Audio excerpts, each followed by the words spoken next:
before we do the dock, I wanted to put this darker color underneath of the boat dock. And this is a mixture of ultramarine blue, cadmium yellow medium, and a little bit of transparent oxide red.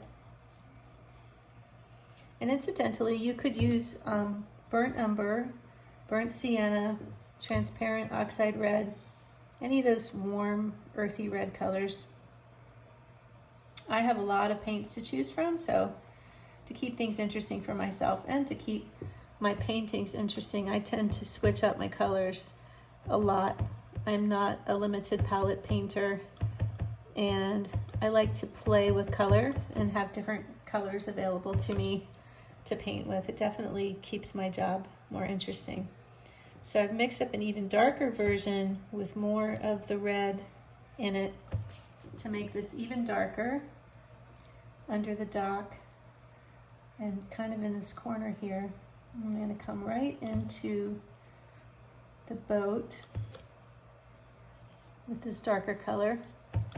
So whenever you have a boat in the water, you want to make sure that that is a soft edge. So a soft edge is represents a wet edge or a moving edge. And in the case of the bottom of a boat, it's both, because the boat is moving all the time that it's in the water, and it's got a wet bottom because it's sitting in the water. So definitely you want to indicate that with a soft edge. And I tend to make these strokes where I wiggle my palette knife back and forth and just give it that soft, wiggly, watery look. I've mixed up a brown color here for the top of the boat dock, and I'm making the color a little bit darker than the dock is because I'm going to do the dock with a couple of applications of paint. So I'm starting with this brown color. To make this brown color kind of complicated to explain a color mixture recipe because I used a lot of my leftover gray paint to make it. But if you've been following along, then you know the colors I've been using. If you wanted to make this color, looking at it, I would recommend ultramarine blue, titanium white, and transparent oxide red, and a little cool pink. And you should get this color. So it's kind of a cool brownish, earthy brown color. So I just want to fill in the shape here with this color. Sometimes I have to turn my knife around this way. And I'm bringing that color right up against the side of the boat. There's a little bit of perspective in here. And now I want to just smooth this edge out. I don't want this to be a broken edge necessarily. I just want to smooth it out between the dark side of the deck and the lighter side. Now I'm going to take some titanium white and mix it into the same color that I just used to paint the dock. And I know that the deck lines are going this way, but I'm going to change that for my painting just to make it read better, and it'll be a little bit easier. I'm going to make some strokes that are horizontal. So whenever you're painting wet paint on top of wet paint, you really want to drag your knife across very slowly and with a very light touch, because you really want the light paint to stay, or whatever paint you're painting on top to stay on top. If you push in too hard, you're going to dig up the darker paint underneath. And the idea is to put the light paint on top of the dark paint, and you want it to sit on top. So now we've got that nice lighter color, and the side is a warmer golden brown. So I'm going to take transparent oxide red and transparent oxide yellow. I know I've been calling it raw sienna, but it's actually transparent oxide yellow. And I'm going to put that in the front here. So to create dimension, you have two tools, value and temperature. Two tools when it relates to using color to describe dimension. And the side of the deck has a little bit of reflected light from the white part of the boat. So I'm going to lighten that just a little bit there. And I'm going to make a couple of downward strokes like that with my knife. And one here. And now let's work on this post. So I'm going to use some of this leftover paint in the front of the post, and now I'm going to mix up some more paint for the post.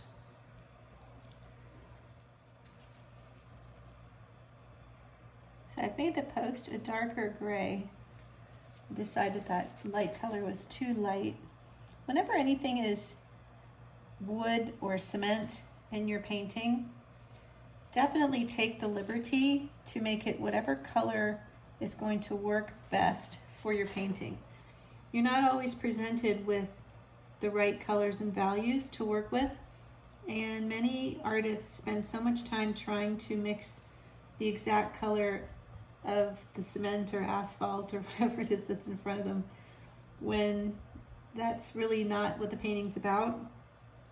And you just want to mix up a color that will work with your painting. So think about what's around it, and if you want it to stand out or blend or whatever the purpose is, you may want to change that color to a slightly different color just to make your painting work. No one will ever look at your painting and say, that's not the right color asphalt. They will never say that. They may notice other things, but usually they'll just say, wow, that's really beautiful. How did you do that? I'm going to bring some of this green up, this algae green up on the side of this post, because I like how it carries the green colors from down in the reflection around in the painting, and it even kind of connects with this very slight greenish tone in the roof of the pavilion. So the top of this post is white, so I'm just going to use white by itself, and I already know it's going to pick up some of the other colors that are under it. So I'm going to grab my smaller knife and do a little bit of blending, which is when you blend with a palette knife, you kind of want to scrape down into the paint below. Almost use it like you're drawing with it. And I want to give it a little bit of dimension, except I didn't want that brown color. I want a violet color. So I'm going to use this.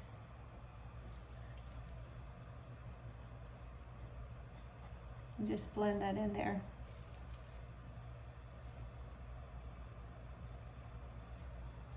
There, now we have a nice post. I mixed up a greenish gray for the front part of the boat, and I'm going to have to do the boat in a few different steps. So I want to get the base color first, and then I want to paint the stripes and all of the little details a few at a time. Actually, I should say one at a time.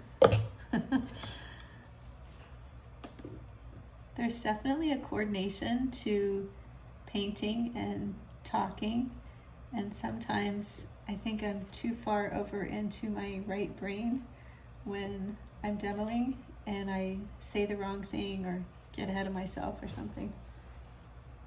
So I apologize for that. I always try to share as much knowledge as I can and tell you what's going on in my brain and just my thought process as an artist, and also throw in as many little tips and hints on how to make things look three-dimensional and textural and so on as I can. Okay, so now we've got this shape filled in. Shapes are so important in art. If you don't have your design and your big shapes right, you could have the most beautiful details in the world, and they'll never look right, because shapes are sort of a structure in art, and they're really important, and they've got to be right. So I've added a little bit of cadmium lemon and Caribbean blue to the same color that I used for the side of the boat, and I'm going to paint a little more of the reflection of the boat down into the water. So you can see it's a little bit lighter here. Sometimes when I have a color already mixed up, it just makes sense to use it if I can mix a little bit of it with another color. And in this case, it was perfect for taking a little bit of that color of the boat and mixing it with a little more blue and yellow to make the color of that reflection immediately under the boat. Notice as I'm painting, my paint strokes are getting thicker and thicker. That is on purpose, and that is definitely how I tend to paint. That's what with palette knife, it's also how I paint with brushes. I just get thicker and thicker as I go. I've mixed ultramarine blue and Caribbean blue, and I want to make a color for the stripe on the underside of the boat here. So I've got it on the back of my knife, and I'm going to just pull it around pretty carefully on both sides of the boat.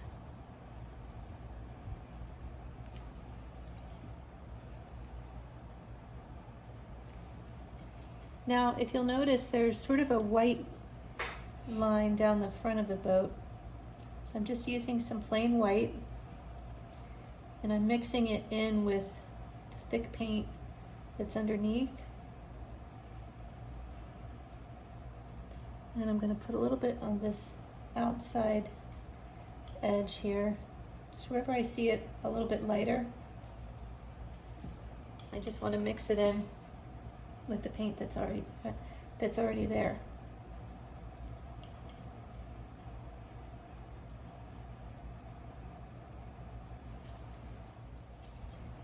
Now I've mixed cadmium red light and quinacridone rose, and I'm going to paint the red stripe at the bottom of the boat.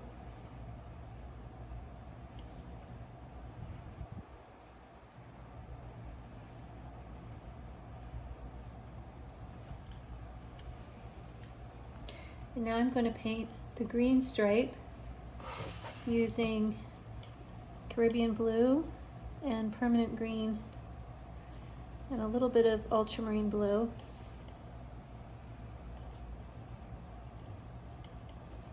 I'm going to paint that underneath the red one.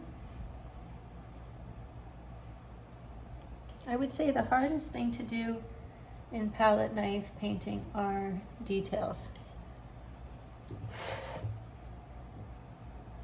So you have to make your strokes kind of slowly and deliberately, and you have less control with a knife than you do with brushes. Now I'm going to take a little bit of that red, and I'm going to add some more of the cool red to it, and I'm going to put a few strokes of it reflecting into the water below. So I'm making the wiggly strokes where I sort of push my knife down and wiggle a little bit.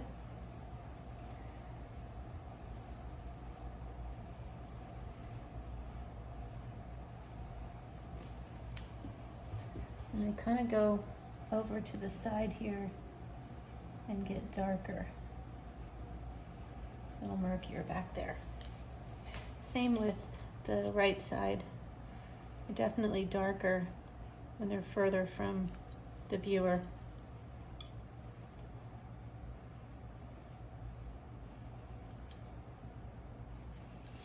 And this part of the boat here is a little bit too short, needs to be taller, so I'm just painting over that.